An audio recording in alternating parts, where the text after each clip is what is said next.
morning it'll get some clouds moving in, but at least it's not snowing like it was yesterday. But if this is your first time here, your 10th time, welcome back. Lots of good stuff to see and do here at the park. You can open the window, Hunter.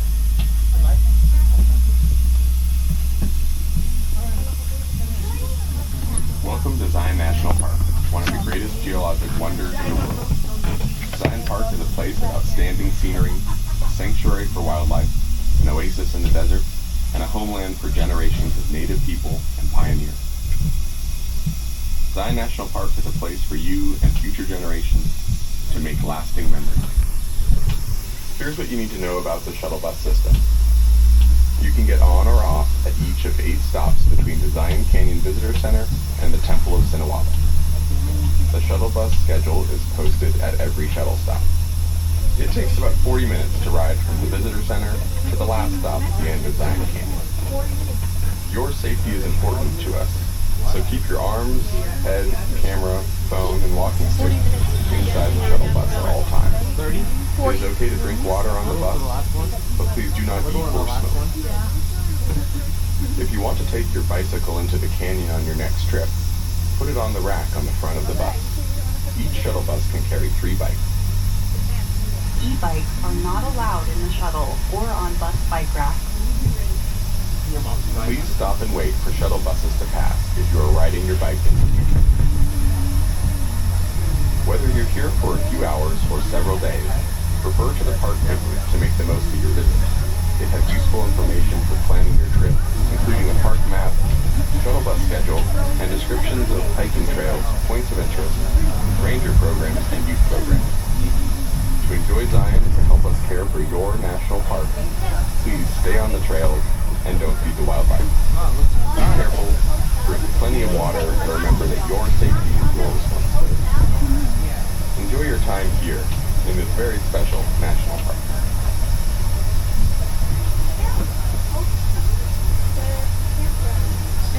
Look, I still see some other color. You didn't call it How do I get out? No. Yeah, I can set up on Skyloader tomorrow. Hello, my name is Dan Pekovic, and I am a member of the Kadak and the Paiute Indian. There are many places in Zion with Paiute names. We call this canyon Mukuntuwi, meaning straight up land. Zion is a part of a larger area known as our traditional homeland. This area includes parts of California, Nevada, Arizona, and Utah. Our Creator placed us here to care for and protect this land, especially places where water, medicinal plants, animals, and minerals are found. Now look out your left window as we come past the museum. You're looking at the Towers of the Virgin. The big red peak on the left side with the red cap is the West Temple. That's the tallest peak in the canyon, 7,810 feet. The one in the center is the sundial. The one on the right side is the red street, the altar of sacrifice. There are songs and stories here that remind us of who we are and where we came from. Listen for them as you hike the trails or walk along the river. Perhaps they are there in the sounds of the wind or in the rush of the water. Zion remains a place of importance to Southern Paiute people today, as much as it did historically. Our elders play an important part in passing on our traditional knowledge. They teach our children about our culture, our songs and stories, our religion and practices. We are taught that everything has a purpose, including water, rocks, plants, and animals, and that we have a responsibility to care for the land. For centuries, humans have come to live in and found sanctuary in Zion Canyon. We hope you find the same sense of awe and wonder in Mukuntuwi that they found. Treat this place with respect by staying on trail, packing out your trash, and leaving it as you found it.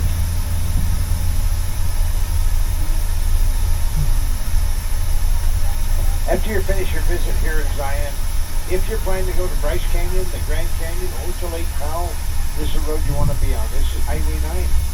It will take you through the tunnel over to Mount Carmel Junction, which is 24 miles from there.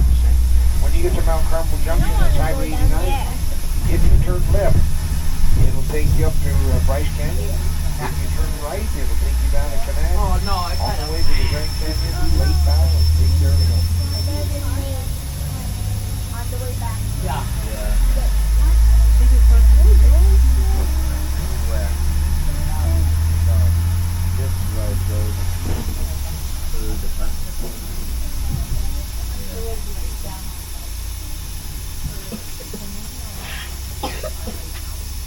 This is the city driveway road. Crossing the road.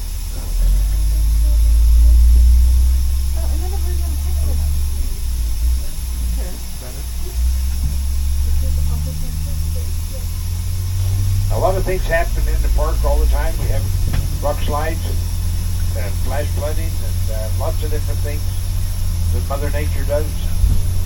As we go up the canyon, you're going to notice all these boulders that are out on the right side of the burrow pit that are come off the mountain there. They clean those up at least once, sometimes twice a year, all the way up the canyon. But you'll notice certain spots, there's a whole bunch of them that are down there right now that have slept off during the year.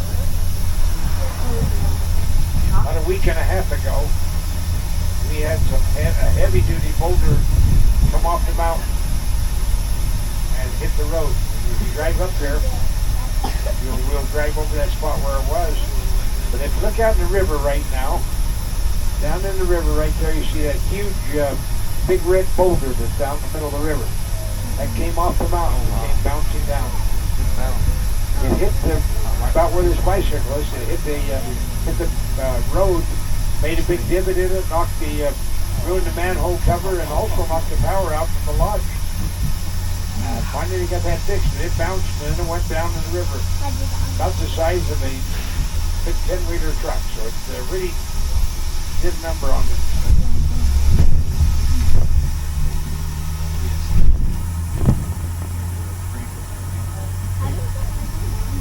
Things happen all the time in the park. We're just part of the cycle here.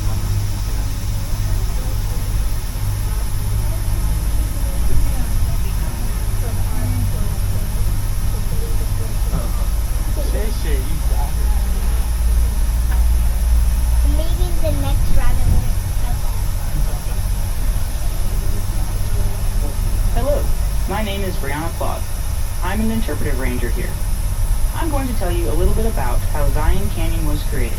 But first, look to your left to see the peak with a bit of red at its top, called the Sentinel. To your right, another peak with a reddish top is the East Temple. Zion's amazing colors come from different minerals in the rock, especially iron, which makes the rocks look red. This canyon was created by erosion. Its formation has taken a few million years. Canyon cutting is still happening today. For example, across the river is the Sentinel Slide, an active landslide where tons of rock and sediment have fallen and slid again and again over centuries. The massive slides can block the river and force it to find a new course. This happened as recently as 1995, and several hundred people were stranded at the Zion Lodge a few extra nights because the river moved to this side and collapsed the road. Another road collapse occurred in 1998, and there was a close call in 2010 when heavy rain increased the water in the Virgin River by more than 20 times and created a flash flood that undercut the road. The Virgin River may not appear impressive when compared to some of America's largest rivers, like the Columbia, the Potomac, or the Mississippi, but think about this. Over centuries, the Virgin River sliced through 7 layers of sedimentary rock, including 2,000 feet of solid sandstone, to create this canyon. The Virgin River is still working hard in Zion Canyon. It carries away an average of 1 million tons of sediment a year, mostly during flash floods that are so powerful they move boulders and rip tall trees from the riverbank. Look along the riverbank for signs of flash floods, trees bent and pointing downstream, and grasses and reeds wrapped around tree trunks and rocks. Keep an eye on the weather, and make sure that you are not in the river when there is a possibility of a flash flood. Flash floods can kill. Don't let it happen to you.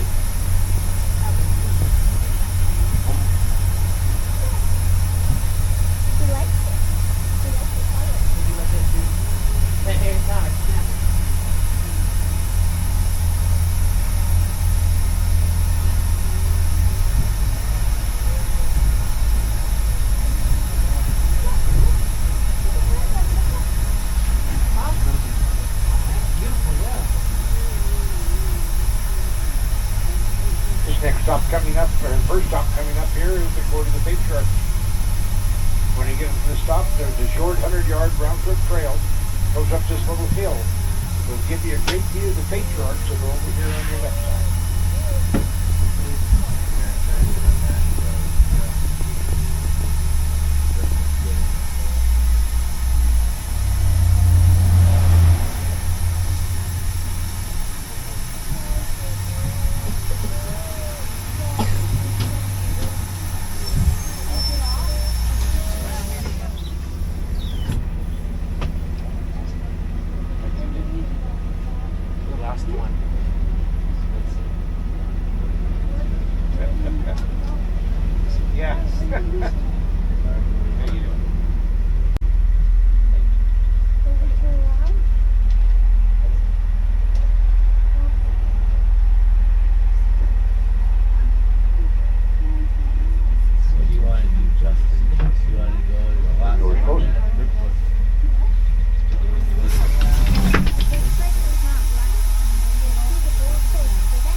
A photographer and director of the Zion Canyon Field Institute. If you're like me, you've been taking a lot of photographs. The scenery here has inspired millions of people. There's a great example of this out the windows on the left. Look for the three high peaks in the white and pink sandstone. A Methodist minister and two local boys named these peaks the Court of the Patriarchs, after Abraham, Isaac, and Jacob from the Old Testament of the Bible. In 1903, before the world knew much about Zion Canyon, an American artist and writer named Frederick Dellenbaugh spent the summer here. He showed his paintings a year later, and people didn't believe that the steep canyons and colorful rock could possibly be real. That same year, he wrote these words in a national magazine. The spectator is instantly enveloped in the maze of cliffs and color, a double line of majestic sculptures, domes, pyramids, pinnacles, temples, sweeping away to the north, dazzling with vermilion, orange, pink, and white. Dellenbaugh's words and paintings made Americans aware of this place. A few years later, in 1909, the Kutuit National Monument was created. In 1918, the name was changed to Zion National Monument before it was redesignated a national park in 1919. Artists help preserve places like Zion. Our words and images tell the world why landscapes like these must be enjoyed, but also why they must be protected.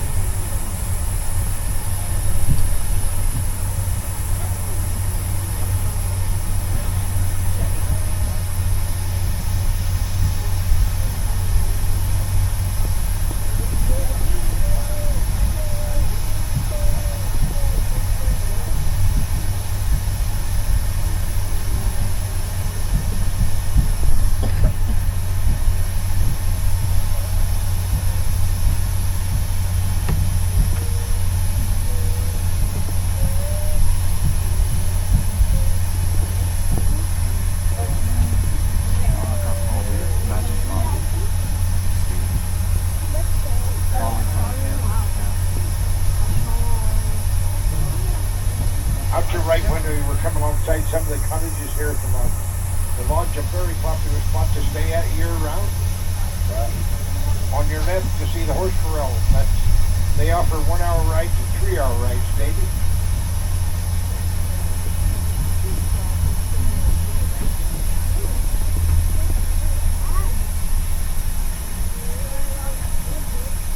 Straight ahead of us, these folks that are walking across this road on this trail. This is the lower Emerald Pools Trail.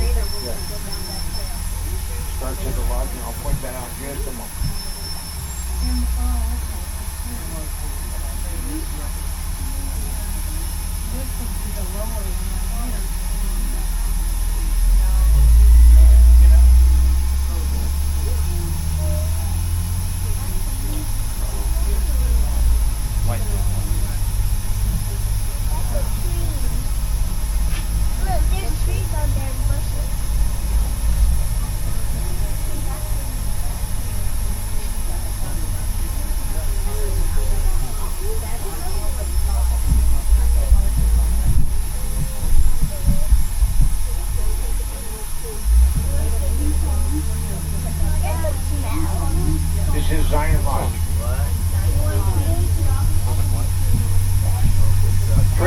lower Emerald Pool begins on your right side, outside the big lawn.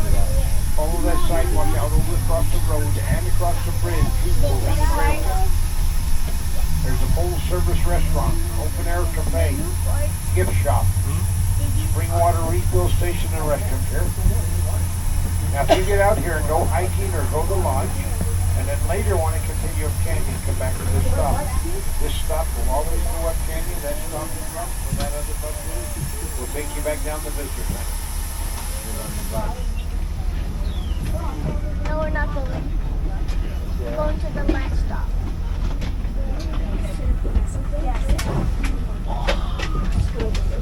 Everyone's leaving. Maybe this one's a nice one. Well, we're gonna come down on our way back here. This is our last one. Yeah. Thanks for coming. Enjoy your day. Hunter, come here. Come here. Haven's here. Oh, I didn't see her.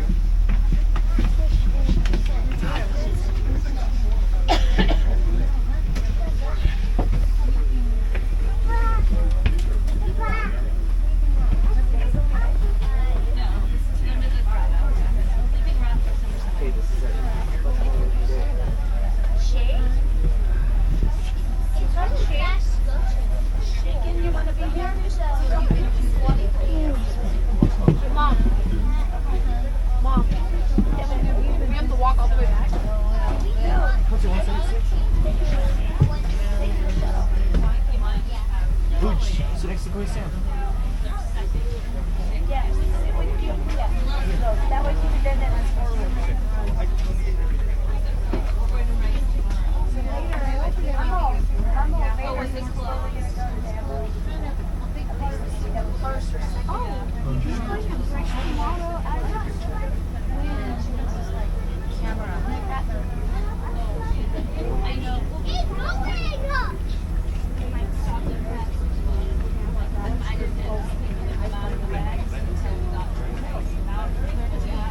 What's your iPhone number? He's on like a level. Better than me. Yeah, catch that. Let's make her ugly. See if I'm hurt. So you can make it for Now, you might have to go back on trailer. I'll get the They can't get behind you. Go back there to the trailer. Yeah, and that way you'll have some more room.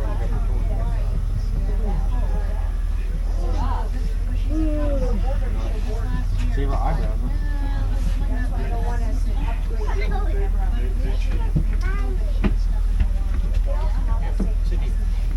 Here.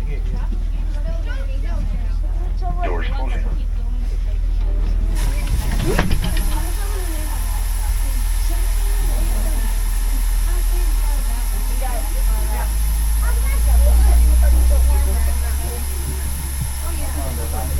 I'm Cassie Waters, a wildlife biologist for the park. Keep your eyes and ears open, and you may notice wildlife like a mule deer foraging in the meadows along the canyon floor, wild turkeys roaming around Zion Lodge, or a gray fox dashing into bushes in the grotto. Look in the sky for owls, eagles, hawks, and ravens. Zion is home to hundreds of species of wildlife and provides protected habitat for them. Other animals you may see are rock squirrels, chipmunks, and bighorn sheep. Remember, never feed wildlife. Keep a safe distance away from them, and only look or take pictures. Zion is also home to many plants adapted to hot and dry or cool and wet environments. Back at the visitor center, you likely saw cacti because it's hot and sunny there. Now, as we come to this opening, if you look out your left window at the Heats Canyon, you're looking at the Emerald Pool Trail. Now, straight out from the bus, you see those waterfalls. If you do the lower Emerald Pool Trail, you walk underneath those two waterfalls there. You'll also look back to your left a little and see that upper really pretty heights. And as we come into other openings in just a moment, you can look over there again. Along the Virgin River in this section of the park, you'll see cottonwood and box elder trees because they grow close to water. And in even wetter places in the park, like near waterfalls and springs, You may see water-loving plants such as watercress and maidenhair ferns. These types of plants need a very moist environment and lots of shade. Each plant is adapted to its neighborhood and how much water it finds there. Even the plants in Zion tell the story of water.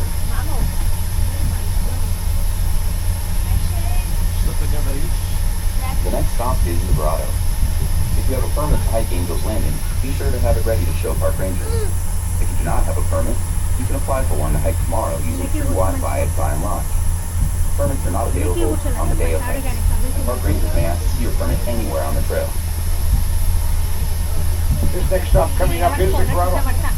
Trails for Angel's Landing, the Western Trail, and the Guyana Trail. All begin on your left side once you get out of the bus. You go across the road and across the bridge. Once across the bridge, if you stay to the right, that's the Angel's Landing Western Trail. If you turn left, that becomes the Guyana Trail. A mile-long trail will take you over to the upper end of the pool.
A park ranger interpreter here at Zion National Park.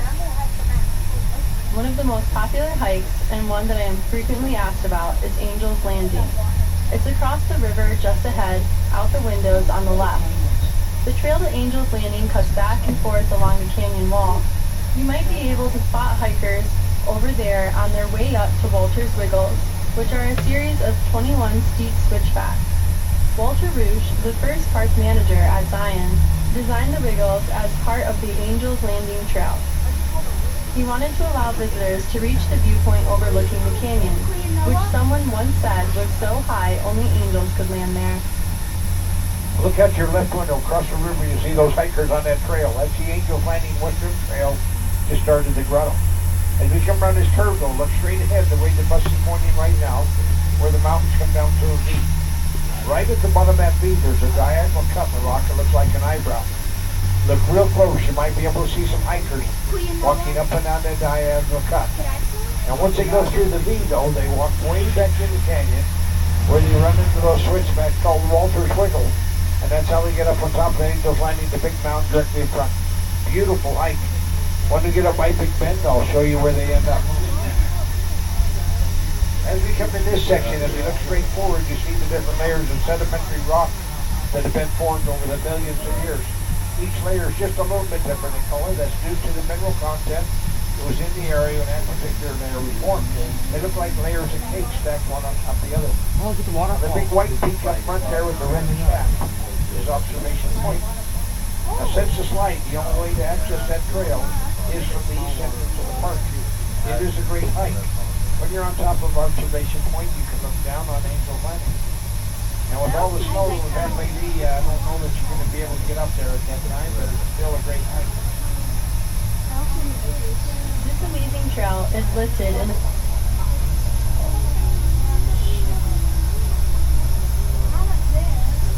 We're getting close to Weeping Rock.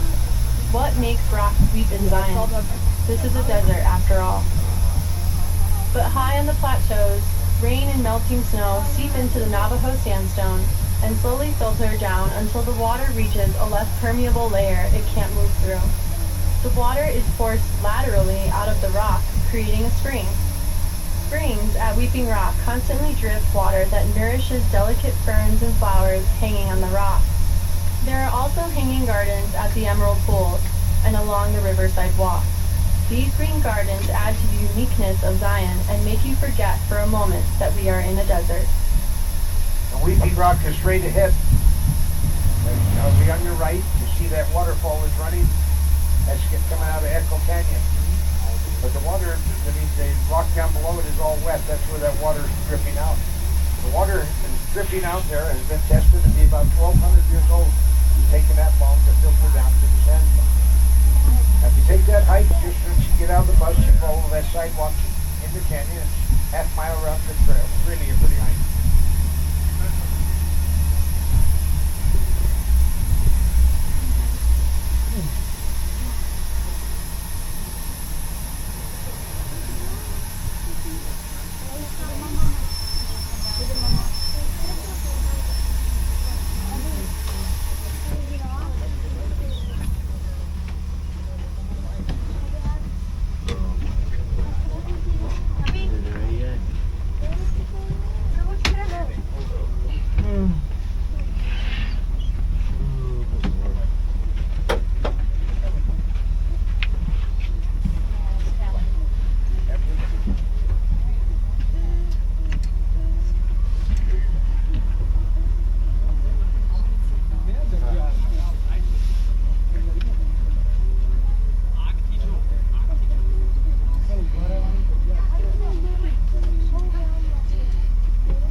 I'm Seth Walker, and I'm a rock climber.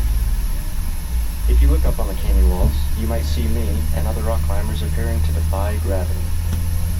We're sometimes hard to see since we're so small on these big sandstone walls. But look carefully. You might spot us in a big crack moving up to the rim of the canyon. Zion has some of the most prized climbing terrain in the world. These big wall climbs, as they're known, are not for beginners. We use ropes, harnesses, and other special gear to get up the walls. The challenge and the scenery are great rewards and keep us coming back. Climbers are not the only creatures that like these canyon walls. If you're really lucky, you could see a peregrine falcon flying near the canyon rim.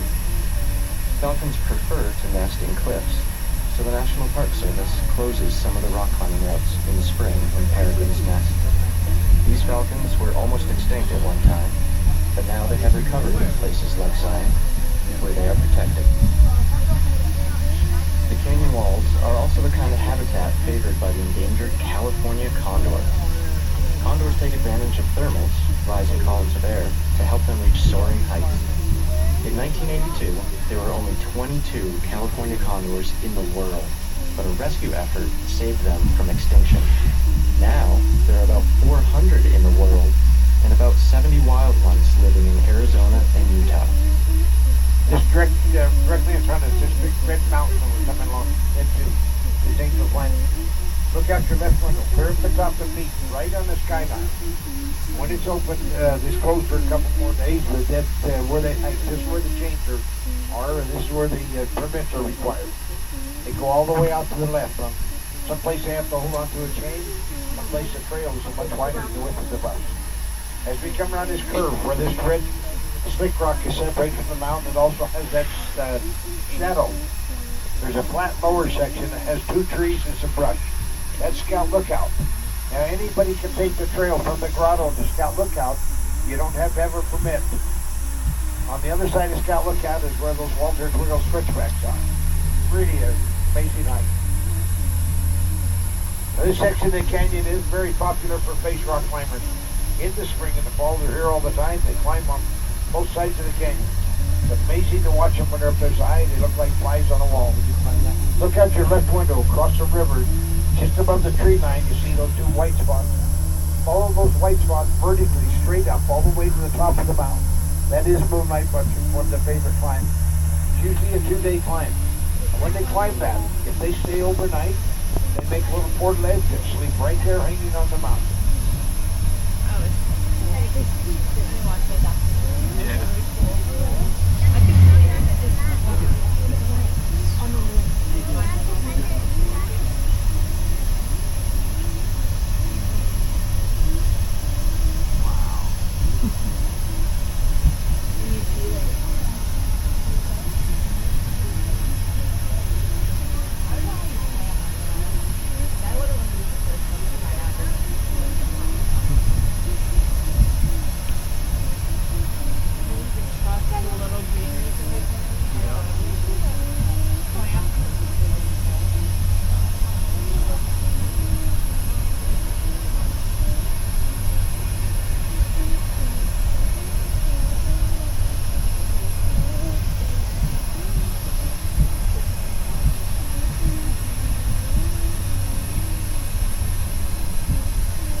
This section that we're coming into right now, this big amphitheater, is the Temple of Sinawava.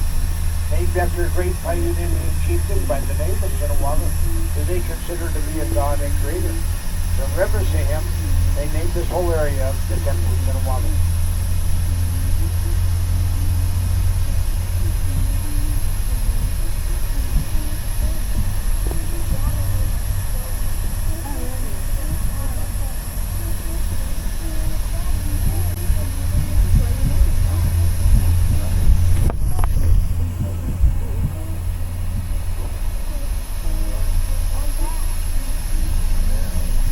We're going to pull up here and stop behind this other bus. This is where everyone gets out. This is where the trails for the Riverside Walk and the Narrows begin. Once you get out of the bus, you follow the sidewalk into the canyon. The Riverside Walk is a mile-long hike. You walk right alongside the river, then you run out of sidewalk, and that's where the Narrows start. The restrooms for you to use are the great porta potties on the inside of the bus there. The front bus, like that one right now, leaves. Then we leave about every 5 minutes all day long. The last bus to leave here tonight will be at 7:15.